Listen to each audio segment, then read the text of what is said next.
اعوذ باللہ من الشیطان الرجیم بسم اللہ الرحمن الرحیم۔ السلام علیکم بچوں، آج ہم سبق نمبر 4 میں شیخ سعدی رحمۃ اللہ علیہ شیرازی کی حکایتیں پڑھیں گے۔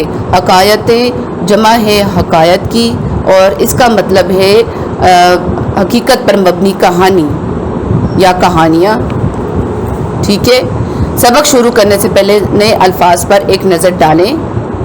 حاذق، کپ کپی، مقدر، عافیت، دست و بازو، رہبری، سیاہ گوش، ترش رو، سلوتری، صحابہ رضی اللہ، خادم، دریافت،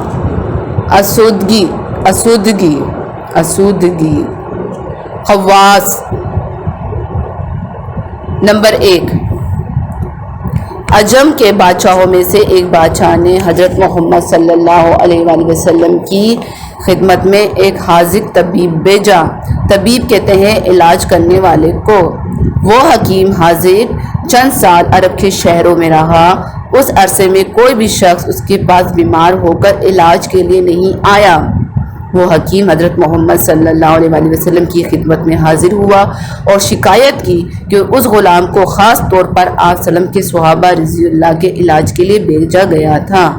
اتنی طویل مدت میں کسی نے میری طرف توجہ نہیں دی۔ طویل کہتے ہیں لمبی، اور مدت کہتے ہیں عرصے کو، تاکہ جو خدمت بندے کی سپرد کی گئی تھی اس کو بجا لائے۔ سپرد کہتے ہیں حوالے کرنا۔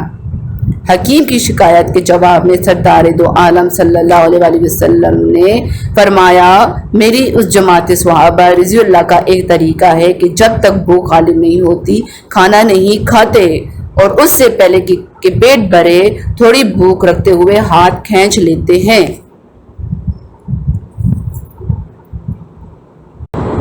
بچوں، ہمارے پیارے نبی حضرت محمد مصطفیٰ صلی اللہ علیہ وآلہ وسلم اور صحابہ کرام کا طریقہ یہ تھا کہ جب ان کو بھوک لگتی تھی تو وہ کھانا کھاتے تھے۔ ہمارے ہاں تو یہ ہوتا ہے کہ ہمیں بھوک نہ بھی لگی ہو تب بھی ہم کھانا کھا رہے ہوتے ہیں، اور اس وقت تک نہیں ہوتے جب تک ہمارا پیٹ صحیح بھر نہ جائے۔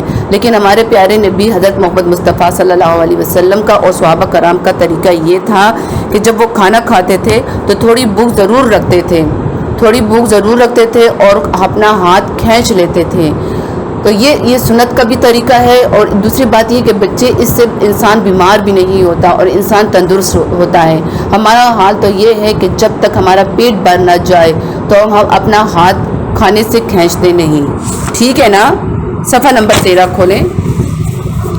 حکیم نے عرض کیا، ان حضرات کی تندرستی کا یہی سبب ہے یہ کہہ کر ادب سے اجازت حاصل کر کے واپس روانہ ہو گیا۔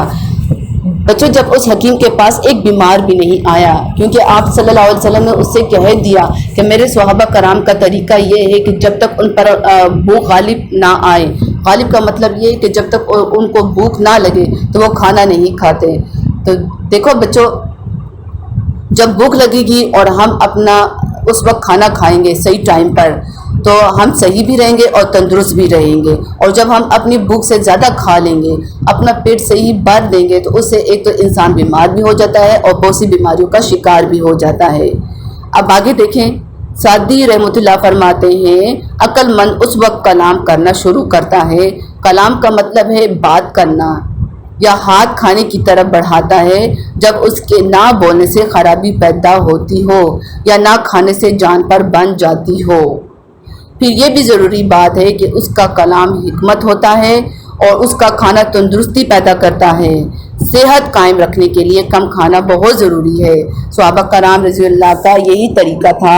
کم کھانے سے باطن بھی درست ہوتا ہے۔ باطن کا مطلب ہے جو ہمارے جسم کے اندر ہمارے جسم کے اندر جتنے بھی حصے ہیں وہ صحیح طور پر کام کرتے ہیں۔ ٹھیک ہے نا؟ یہ تھا آج کا ہمارا سبق۔ امید ہے کہ آپ کو اس کی سمجھ آ گئی ہوگی۔